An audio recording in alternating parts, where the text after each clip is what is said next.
Hello friends, मैं मनीष पाल आप सभी का आपके अपने चैनल लर्न एंड शेयर में तहे दिल से स्वागत और अभिनंदन करता हूं। तो जो अभी हमारी सीरीज चल रही है वो चल रही है मिनी शॉर्ट वीडियोस की, और इसी मिनी शॉर्ट वीडियोस में आज अध्याय 2 संवाद लेकर के आए हैं। 15 मिनट में खेल खत्म हो जाएगा, 15 मिनट में ये चैप्टर खत्म हो जाएगा। ये है हमारे योगी जी और ये है हमारे गहलोत जी। तो आप लोगों के दिमाग में हमेशा एक सवाल जरूर रहता होगा कि सर मान लो कि कभी किसी राज्य में इतना विवाद खड़ा हो जाए और वो राज्य बोले नहीं हमें तो भारत संघ के साथ नहीं रहना है, भारत के साथ नहीं रहना है, अलग होकर के देश बनाना है, तो क्या हो सकता है या नहीं हो सकता। तो ये जानने के लिए आपको इस वीडियो को देखना पड़ेगा। 15 मिनट, सिर्फ और सिर्फ 15 मिनट आपको बोर्ड टॉपर बना सकते हैं। तो वीडियो छोड़िएगा मत और आइए शुरू करते हैं संवाद के बारे में। सबसे पहला बात आती है कि संवाद होता क्या है। शक्तियों के विभाजन के सिद्धांत पर आधारित है, स्वतंत्र रूप से कार्य। देखो अब क्या है, स्वतंत्र शक्तियों का विभाजन है। शक्तियों का विभाजन कर दिया किस किस के बीच में, केंद्र सरकार के बीच में और राज्य सरकार के बीच में। केंद्र सरकार अपने काम करता है, राज्य सरकार अपने काम करता है, स्वतंत्र रूप से काम करेगा।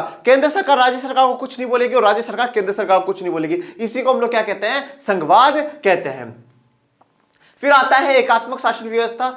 शासन का एक स्तर होता है और बाकी इकाई उसके अधीन होती है। शासन का क्या होगा, एक ही स्तर होगा, मतलब सिर्फ और सिर्फ केंद्र सरकार होगी और बाकी अगर राज्य सरकारें होंगी तो उसके अधीन होगी, मतलब उसको केंद्र सरकार की सारी बातें क्या है, माननी पड़ेगी। आइए डिफरेंस जानते हैं दोनों के बीच में।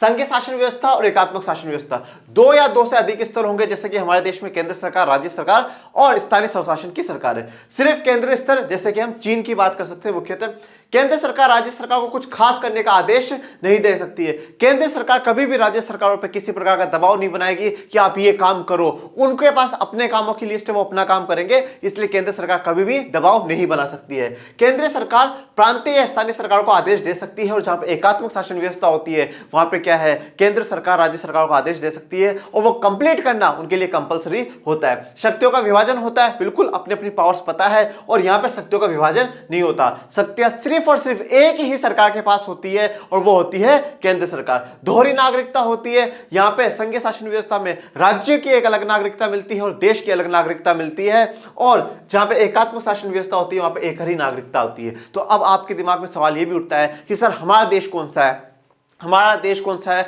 हमारा देश संघीय शासन व्यवस्था वाला देश है। कुछ क्वालिटीज हमारे देश में संघीय शासन व्यवस्था वाली है, कुछ क्वालिटीज हमारे देश में एकात्मक शासन व्यवस्था वाली है, परंतु हमेशा ध्यान रखिएगा कि हमारे मुख्यतः जो शक्तियों का विभाजन है यह सिद्धांत हमारे संविधान में है, इसलिए हमारा देश क्या है, संघीय शासन व्यवस्था वाला देश है। संघीय शासन की विशेषताएं क्या है, दो या दो से अधिक स्तर होंगे, बिल्कुल सही बात है, दो या दो से अधिक स्तर। अधिकार क्षेत्र संविधान में वर्णित होते हैं कि अधिकार क्षेत्र का मतलब क्या है कि भैया ये काम आप करोगे, ये काम केंद्र सरकार करेगी, ये काम राज्य सरकार करेगी। अधिकार जो है बिल्कुल संविधान में साफ बता रखे। कानून बनाने, कर वसूलने और प्रशासन का उनका अपना अपना अधिकार क्षेत्र होता है। क्या क्या कानून बनाने हैं, कौन कौन बनाएगा, ये केंद्र सरकार को पता है, राज्य सरकार को अपना पता है। कहां से टैक्स लेना है, कर लेना है, अपना केंद्र सरकार लेगी, राज्य सरकार लेंगी, और प्रशासन का जो काम है ये सब कुछ पता है, और ये कहां पे सही से बता रखा है, संविधान में बता रखा है। मौलिक प्रावधानों को, मौलिक प्रावधान जो संविधान के, उसको एक सरकार नहीं बदल सकती, दोनों सरकारों की जरूरत होती है, केंद्र सरकार और राज्य सरकार। ये हम आगे इस चैप्टर में देखेंगे भी। राजस्व, राजस्व का मतलब होता है रेवेन्यू। रेवेन्यू का मतलब है कि जो भी सरकार की इनकम है, पैसा है, दोनों के अलग अलग सोर्स है। केंद्र सरकार के अपने सोर्स है, वो वहां से पैसा कमाती है, और राज्य सरकारों के अपने सोर्स है, वो वहां से पैसा कमाती है। अदालतों को क्या है, अदालतों को ये अधिकार दे रखा है संविधान ने कि संविधान की व्याख्या, और अगर केंद्र सरकार राज्य सरकार के बीच में कभी किसी प्रकार का विवाद हो जाए तो उसको सुलझाने की जो जिम्मेदारी है वो किसकी, अदालत की है, और मुख्यतः किसकी, सर्वोच्च अदालत सुप्रीम कोर्ट की होती है। संघीय शासन व्यवस्था के उद्देश्य क्या है, क्यों जरूरी है संघीय शासन व्यवस्था। पहला, देश की एकता को सुरक्षा करना और उसको बढ़ावा। जो देश की एकता है, यूनाइट होकर के रहे, केंद्र और राज्य मिलकर के रहे, सब मिलकर के रहे, उसे बढ़ाना, ये उसका उद्देश्य है। क्षेत्रीय विविधता, देखो अब जैसे हमारा देश है, हमारे देश में अलग अलग जाति के, धर्म के, भाषा बोलने वाले लोग हैं। आप तमिल में जाओगे, वहां पर मुख्य जो राजनीतिक आधार है वो भाषा है। तो इससे क्या होता है कि सभी राज्यों की सभी जो विविधता है, वेराइटीज है, वो बनी रहती है, सब यूनाइट रहते हैं और एक रहते हैं, यही हमारा उद्देश्य है। संघीय सरकार के प्रकार, पहला है सात आकर्षण, coming together federation. Coming together federation में क्या होता है, जो छोटे छोटे राज्य होते हैं, मतलब छोटे छोटे देश होते हैं, वो मिलकर के एक बड़ा देश बना लेते हैं। दो या अधिक स्वतंत्र राष्ट्र को लेकर एक बड़ी इकाई गठित करते हैं। स्वतंत्र राष्ट्र अपनी संप्रभुता का मतलब है अपनी जो सॉवरेनिटी है उसको बचाए रखेगा कि भाई हमें जो अपना काम करना है, हमारा अपना काम करेंगे, हमारी जो विविधता है, हमारी जो डाइवर्सिटी है, उसे हम बनाए रखेंगे। अपनी पहचान को बनाए रखते हैं। और सुरक्षा तथा खुशहाली, जब ये छोटे छोटे जो राज्य हैं ये मिलकर के जब एक बड़ा देश बना लेते हैं तो ये क्या है, ज्यादा पावरफुल हो जाते हैं और ज्यादा सुरक्षित महसूस करने लग जाते हैं। उदाहरण के लिए संयुक्त राज्य अमेरिका सबसे बेस्ट एग्जांपल है संघवाद का या फेडरलिज्म का, स्विट्जरलैंड और ऑस्ट्रेलिया। फिर दूसरा आता है सबको साथ लेकर holding together federation. Holding together federation में क्या होता है कि देश में क्या है, बहुत सारी विविधताएं होती है। उन विविधताओं को दर्शाने के लिए और हमारे प्रशासन का काम का आसान करने के लिए कि भाई देश आसानी से चला सके, स्मूथली वर्क कर सके, इसलिए हम देश को क्या है छोटे छोटे राज्यों में बांट देते हैं और फिर उन राज्यों और केंद्र के बीच में क्या देते हैं, सत्ता को बांट देते हैं। जैसे कि भारत, केंद्र सरकार यहां पर ज्यादा ताकतवर होती है। जहां पर पहला वाला जो सिस्टम हमने अभी पढ़ा 7 आकर्षक, वहां पे क्या होगा, केंद्र राज्य दोनों बराबर होती है, पर यहां पे केंद्र ज्यादा ताकतवर होगी। किसी के प्रांत के पास विशेष अधिकार भी होंगे, कुछ राज्यों के पास विशेष अधिकार और किसी के पास कुछ कम अधिकार भी होंगे। उदाहरण के लिए भारत, बेल्जियम और स्पेन, तो भारत में ये कंडीशन हम लोग देखते ही हैं। फिर आते हैं केंद्र और राज्य सरकारों की विधायी शक्ति। विधायी का मतलब है कानून बनाने के जो अधिकार है वो कौन कौन से, किन किन क्षेत्रों में कानून बना सकते हैं। पहले 3 सूचियां हमारे देश के संविधान में दी गई है, संघ सूची, राज्य सूची और समवर्ती सूची।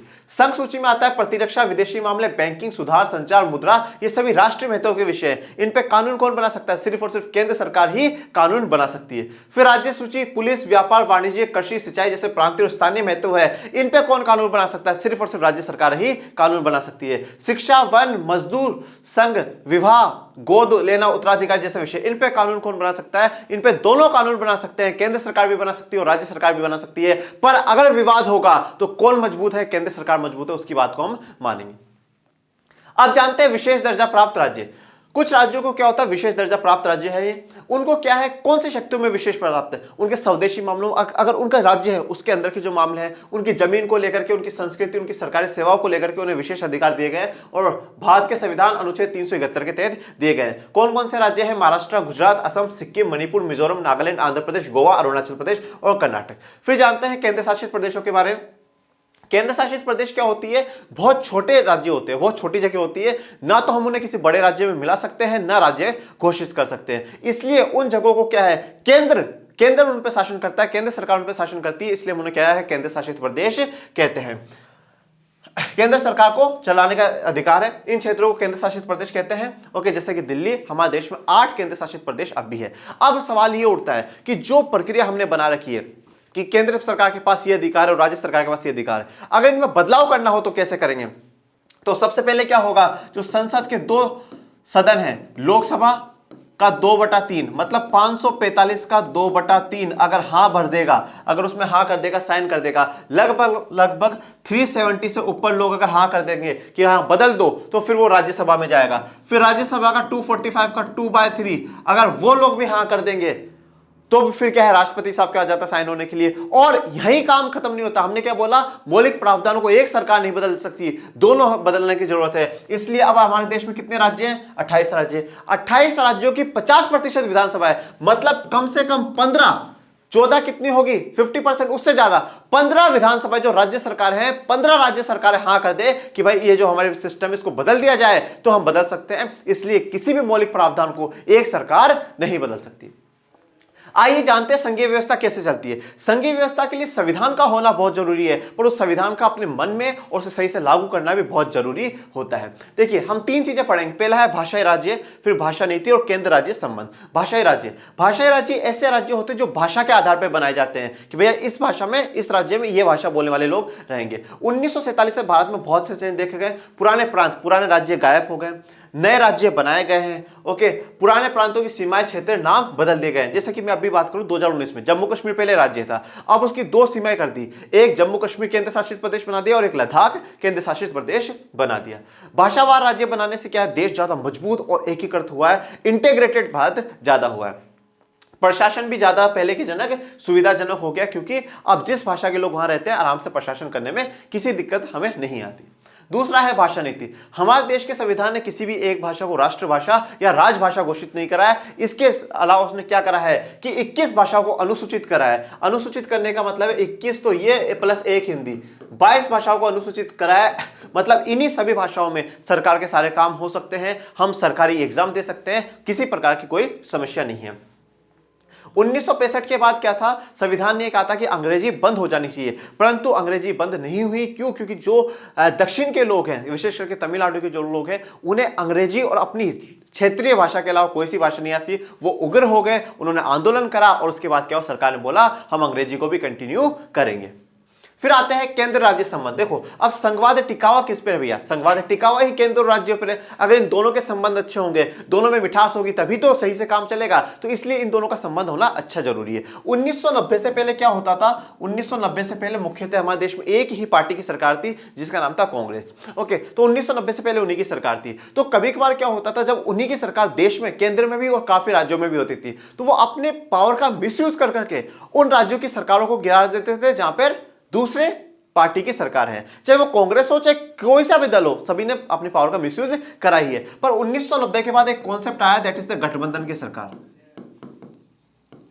गठबंधन सरकार, गठबंधन सरकार का मतलब यह होता है जहां पे दो या दो से अधिक दल मिलकर के, दो या दो से अधिक पार्टियां मिलकर के क्या करती हैं, सरकारें बनाती हैं। वो सरकार बनाती है, सरकार को चलाती हैं। और जब क्या हुआ कि एक तो बड़ी पार्टी जैसे मान लो कांग्रेस या बीजेपी, ये दोनों, और बाकी एक तरफ जो छोटी छोटी पार्टियां होती है जो अपने राज्यों में बहुत पावरफुल है, वो पावरफुल पार्टियां मिलकर के क्या है, केंद्र में सरकार बनाती थी। जिससे कि क्या हुआ कि केंद्र राज्यों के जो संबंध है वो ज्यादा बेहतरीन हुए, ज्यादा अच्छे हुए। और एक जो गठबंधन सरकार है, इसकी तारीफ देश के सुप्रीम कोर्ट ने भी करी है।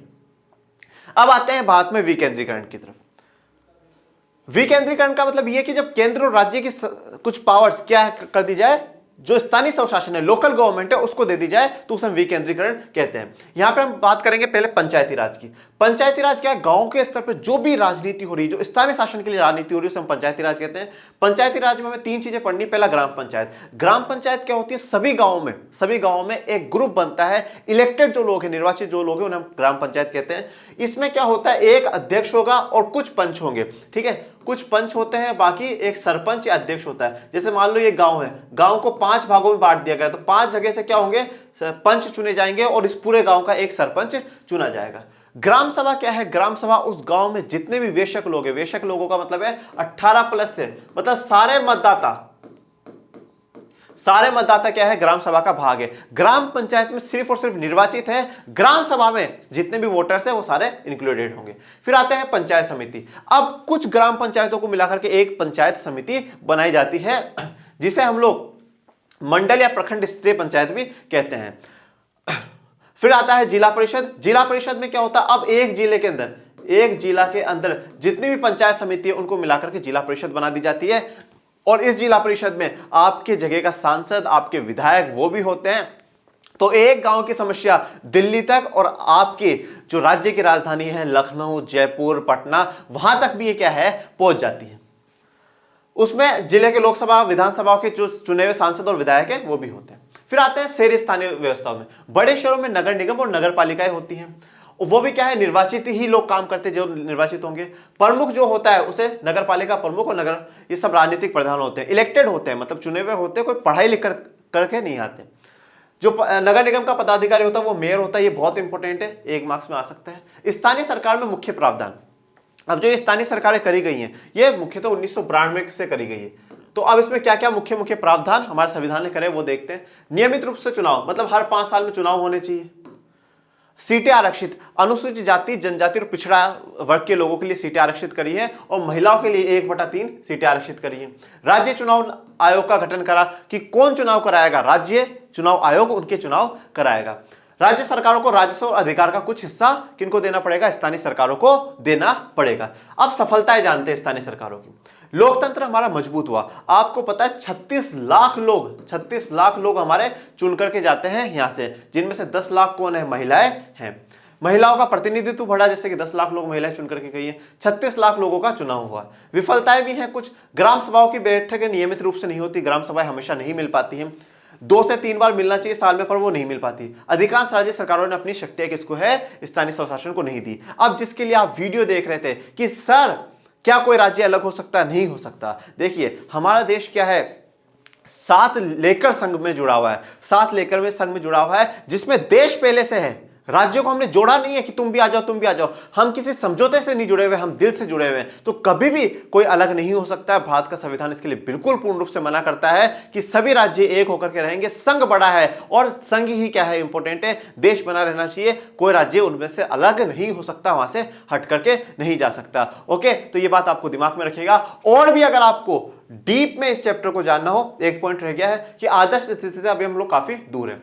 और अगर फिर भी आपको और भी ज्यादा इस चैप्टर को डीप में जानना हो तो मेरे लेक्चर्स हैं आपके अपने चैनल लर्न एंड शेप पे। इसके बाद मैंने मैराथन भी ले रखी है, वो भी है। इसके अलावा मैंने वन शॉट बना रखे हैं, वो भी है। और अगर सिर्फ 15 मिनट में रिवीजन करना है तो आपके ये वीडियोस भी आ रहे हैं। ओके, तो ज्यादा से ज्यादा आप क्या करें, लाइक करें, शेयर करें, सब्सक्राइब करें और मिलते हैं नेक्स्ट मिनी शॉर्ट वीडियो में। तब तक के लिए थैंक यू सो मच। जय हिंद, जय भारत।